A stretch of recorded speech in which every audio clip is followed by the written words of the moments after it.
already know what is an entity. So a name of table. Okay, so that is like a second phase when it's converted into the table. Like, but It's things. initially, yeah, Things. things. Okay, so it can be object. It can be even a concept as well. Okay, um, like for example, like loan. So loan is not an object. Loan is a concept. Okay, to take borrow money. Okay, purchase is a process. Okay, book purchase. Librarian is an object.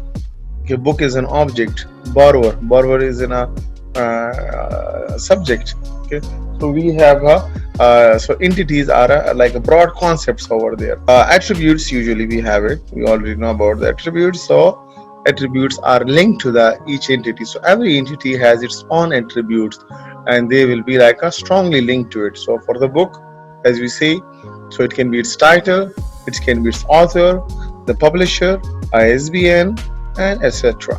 While in the relationship, so you can correlate to entities. So there can be an association, a link between two or more entities as well.